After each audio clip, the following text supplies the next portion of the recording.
Hey guys, this video is a quick update on the MANICA RUBIDA challenge. The MANICA challenge was started by Ant Ramblings and Anty Matters, and it's been awesome to see how differently we have all approached it. There has been some successes and unfortunately some failures, but there are a lot more still alive than I expected. My last update on these ladies was about 8 weeks ago.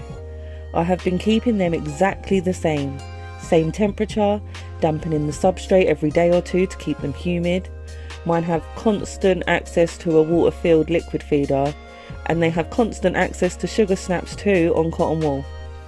I give them some protein in the form of a roach every 3 days, and so far things have been going really well. Our queen named Miss Pauline has a really nice batch of eggs and brood and larvae, and she has around 10 workers. They have dug holes and tunnels through the substrate and started to use the sand to block up their test tube, which isn't too surprising with hibernation around the corner. Mine seem to get through a lot of sugars, and the queen will still come out to drink herself. Honestly, things are going a lot better than I could have expected. I've tried this species before and failed miserably. Fingers crossed they stay on track. The only concern I'm having at the moment is they're choosing to stay in a nearly dry, dirty test tube over a nice new one. But other than that, so far so good.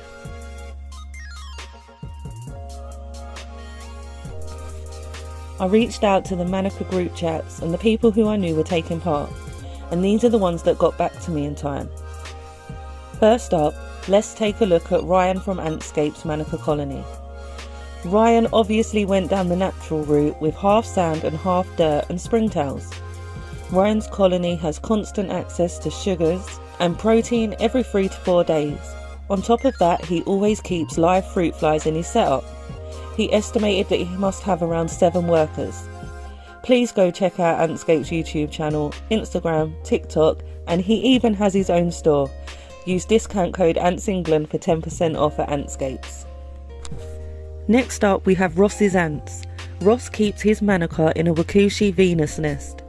He put moss in one of the test tubes and the queen has settled in there, so she obviously likes it.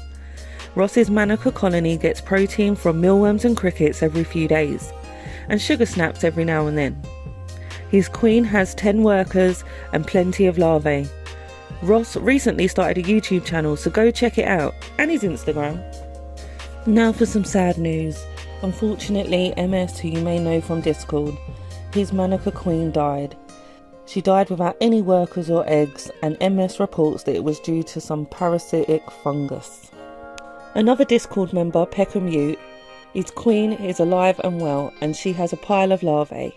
He rotates feeds with sugar and protein every 2 to 3 days, and he sort of semi-live feeds his with injured cut-up feeders. And she has a small outworld, but so far so good. Next up we have the lovely Jazz, aka Pumpkin. She has her colony in my favourite nest, the Wakushi Saturn, and she's made the outworld more natural.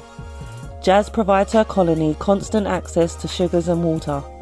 They get around 4 fruit flies a week for protein. It's unknown for sure how many workers she has, as they stay hidden in the moss, but Jazz has seen 4 workers out at once. Her queen Little Roo had not been seen for a long while, but when she heard about the video she decided to make an appearance, which was awesome. Jazz has TikTok and Instagram, so please go check her out at the Pumpkin Patch Ants. Now let's go check out Big Ross's MANICA RUBIDA. He's going for the high protein approach with daily helpings of either crickets, dubias or mealworms. Ross gives them sugar on cotton wool weekly, and he has 1 worker currently and a decent pile of larvae. Make sure you go check out his YouTube channel where he has updates on his MANICA journey, and check out his Instagram.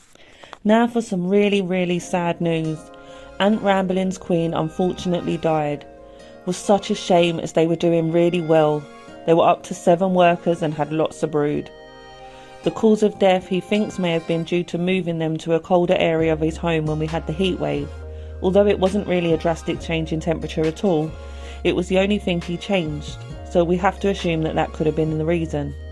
Definitely go check out Ant Rambling's YouTube and Instagram for updates on all his other colonies. And now we have Anty Matters. Anty is keeping his MANICA colony in a Wakushi Saturn. His colony get a cockroach every 3 to 5 days and have constant access to sugar snaps. Anty's colony is doing freaking awesome. His machine of a queen has 16 workers and a very healthy brood pile. Definitely a colony to watch. Well done, Anty Matters. Please definitely go check out his YouTube channel. His Tetramorium colony is amazing. He is known in the community as the king of Tetramorium. He also does a weekly news report giving you the weekly lowdown on what's happening in the ant keeping community. It's awesome. Also, Anty even has his own store, so go check it out. Next we have PJ from PJ's Ants.